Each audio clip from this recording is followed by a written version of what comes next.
Hello guys, and welcome to episode 2 of my F1 2012 season challenge. Now, as you can see here, I lost the first race to my rival Pastor Maldonado, so now I have to win the next 2 races in order to win the rival challenge against him, and if I do that I will nick his drive for Williams.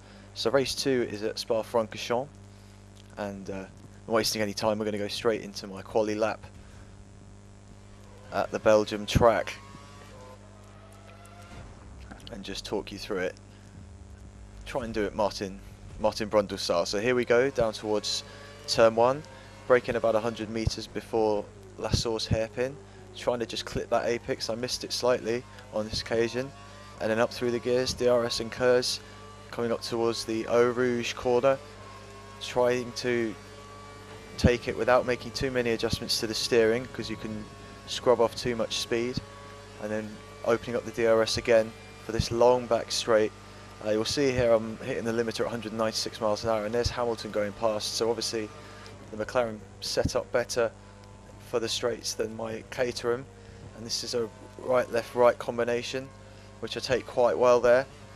And then down to this long right hander, braking at the start of the curb on the left hand side, try and keep the line nice and tight through that corner. I didn't quite get it right on this occasion. Then this corner you can attack quite a lot because the curb on the outside is quite forgiving.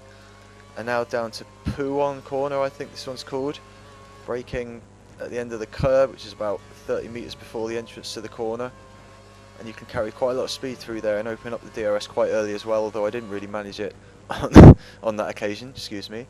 And then a right left chicane, taking a bit of the curb but not too much. And then I've forgotten Sablo, that's the name of this corner.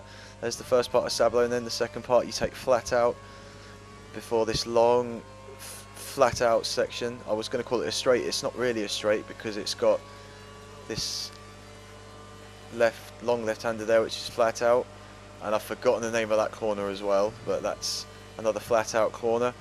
And then braking down to the bus stop hairpin, just trying to hit the curbs. I missed that one, clipping the second one and trying to get the car straightened out over the start finish line, and that's a lap around Spa-Francorchamps. And as you can see, I qualified 14th with my rival Maldonado 15th, so that's a good job, starting ahead of my rival. Hopefully that bodes well for the race. It's a 5-lap race, the same with all of the races in season challenge, but because this is quite a long track, this race will be certainly a bit longer than the last one was at Monza, and probably longer than most of the races in this season. I can't think of too many tracks that could be longer than this one. I guess Abu Dhabi's quite a long lap, which is the last race. The one in Austin, Texas is quite long as well.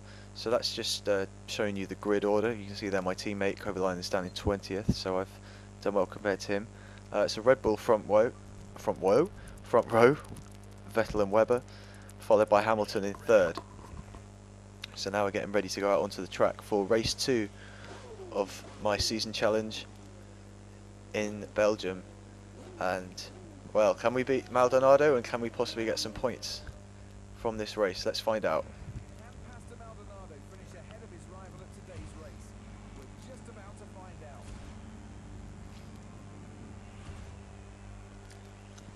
I'm not sure if you noticed there, but on Kovalainen's helmet he's got the Angry Birds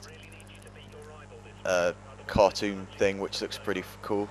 So anyway, here they go, the 5 lights are on, and we're away in Spa-Francorchamps, getting a decent start, deploying some Kers, not really making up any ground, but Ricciardo's got past Maldonado already, so Maldonado's gone backwards. I've retained my position, 14th, and now I'm alongside Grosjean, coming up to Eau Rouge, who's going to be braver. He lifts very early. The AI tends to do that on the first lap at Eau Rouge for some reason. And now I'm getting up alongside Jean-Eric Vergne as we come up the long back straight, although his car's probably quicker in a straight line than mine, so he might just ease ahead here. Although I'm holding my own. Can I brake later on the outside? I do, but he's got the inside line and take probably a bit too much of that curb. I think Vergne has hold on to 12th place. So coming down now to this long right hander, and I go a bit wide there. you do tend to get a bit of understeer on that corner, so you have to be careful. As you can see there, you can really attack over that curb on the outside, so if you take that corner right, you can make up quite a bit of time on the AI there. And I'm doing alright here, because normally on Spa I do good in the first sector and then I lose quite a lot of time in the middle sector because it's quite twisty, quite a lot of corners, sort of medium speed corners, and I almost go out onto the gravel there. But now Vern has pulled away slightly, but hopefully I can recover some time in the final sector. Grosjean's right behind me, so I need to pull away from him. So I'm in P13 at the moment, which is, as you can see on the graphic, my target is to finish in the top 13 as well as to beat Maldonado. And now coming up to the bus stop, braking about 100 meters before the turn, taking the curb without taking the red concrete on the inside, because that can easily put you in a spin. So that's the end of the first lap. Maldonado 15th, so I'm a couple of places ahead of him. Got Grosjean almost protecting me from Maldonado, and I'm over a second behind Vern, but that doesn't really matter in terms of DRS because it's not activated till the next lap. So again, trying to not do too much steering through a rouge, which is why I cut the corner a little bit on the exit. And as you can see, without DRS I'm struggling to get up to 190 miles an hour. Almost hitting the limiter. You can see I've pulled away from Grosjean a little bit, which is good to see. And can I catch up to Jean-Eric Verne? It's quite a group of cars up ahead, quite a train. About 7 or 8 cars, very close to each other. So it looks like whoever is at the front is backing up the pack. Massa's only 11th, which I guess isn't that surprising really. For Massa, he doesn't normally do so well, although he's done a bit better in real life in recent races, but I think this game is more directed towards his form sort of earlier on in the season, when a mid-table finish was certainly the sort of thing he was achieving. So anyway, I'm quite close to Jean-Eric Verne, within a second. I think he's being held up by Massa. So hopefully, he looks to have pulled away a bit through this section. Can I get within a second and use DRS after a rouge? Because Grosjean's right up behind me now. Breaking down to the final chicane. Take that quite nicely, but missed the second apex. But get it straightened up, and now I'm right up behind Verne and Massa. This could be an opportunity to take some places here, as Verne brakes early and I look on the outside of him and contact with Verne, but he holds on to 12th position. And now looking to take him going into Eau Rouge, but that's not going to work. Can I stay close through Eau Rouge? Going on the grass a bit there. I'm not too far away. Is he going to get DRS as well? He has got DRS. And Grosjean's right behind me. I didn't notice him catch up again, but he's not going to be able to overtake me when I've got DRS. Can I stay close to Verne? And I keep taking that curb, taking too much of the curb and nearly spinning. Massa's definitely holding us up here, because the guys in front of him have started to pull away. And then there's this train of 5 cars led by Massa. Grosjean's still very close to the back of me. I need to drive cleanly here and sensibly through this section. He's right up behind me, he's almost alongside me now, but he backs off. Can I hold him off? And look at Verne pulling away in this middle sector of the lap. I'm not a huge fan of Spa-Francorchamps, to be honest. I know they go on about it in real life as one of the best tracks, but on this game it doesn't really do it for me.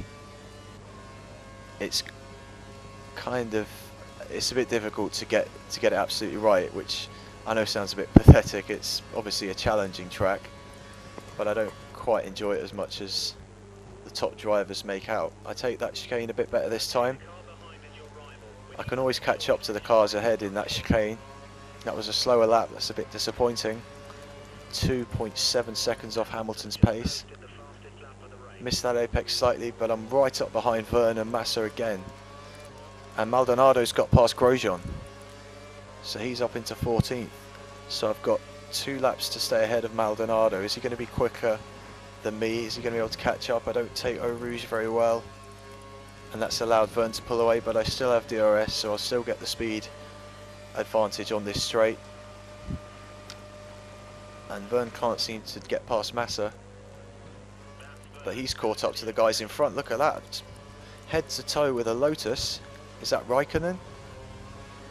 Can't tell, can't see the little name above the car. I think that is Raikkonen. I think I saw a Finnish flag there, and he's got a Sauber ahead of him. And had to take avoiding action there because John-Eric Verne slowed down right in front of me. And taking too much of the curb and nearly spinning. But I just about managed to hold it together, but I've lost quite a bit of time there. Taking too much of that curb and then running wide. So I've lost time to Maldonado here.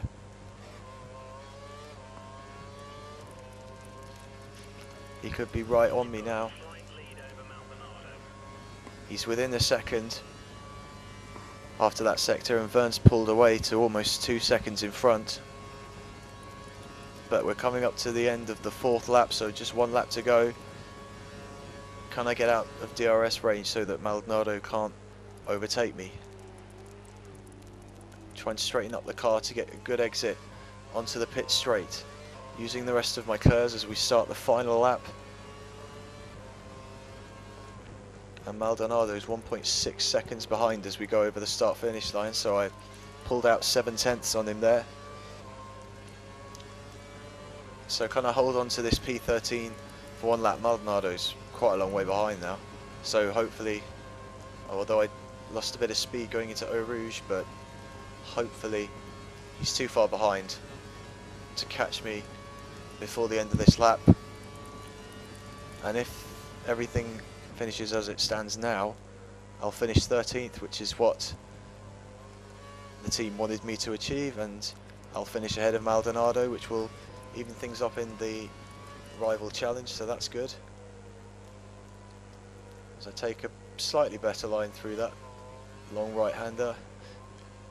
You're going to have to bear with me, I don't know the names of some of these corners, I'm afraid. I think this one's called Puan. That's quite a nice corner, but you do, if you're pushing hard and if you run wide, it's quite easy to go off the track. And obviously, for anyone who's played this game will know, if you go off the track completely, for some reason you just slow down, the throttle cuts off and you lose a lot of time. So coming into the final sector now, and Maldonado is just over a second. Oh no, it's not even Maldonado. Grosjean's got back in front of Maldonado. I completely missed that. I don't know when that happened. It might have been at the end of the DRS zone, but I honestly didn't see it, so I have no idea. Vettel's won the race, no surprise there. And now coming through the last chicane onto the pit straight for the 5th and final time, and across the line to finish P13. So a decent result, because I've beaten Maldonado and I've also achieved the position the team wanted me to achieve, so that's a job well done. Pastor Maldonado and his rival are drawing in the rival challenge. So that's The next race 1 race results will apiece, decide the winner. and as Crofty said there, the commentator, 1 more race to decide who wins that teammate challenge, the rival challenge even, not the teammate challenge. So yeah, top 3, Vettel, Hamilton, Webber, followed by Alonso, Button, Schumacher, Kobashi, Rosberg, Perez, Raikkonen, Massa, Verne, me, Grosjean, Maldonado, Senna, and I missed the rest of that. So yeah, it's the end of part 2, and quite breathless after that. It was a good race. I'll see you guys for part 3. I can't remember which race it is off the top of my head, but either way, I hope you'll join me for that. Cheers guys.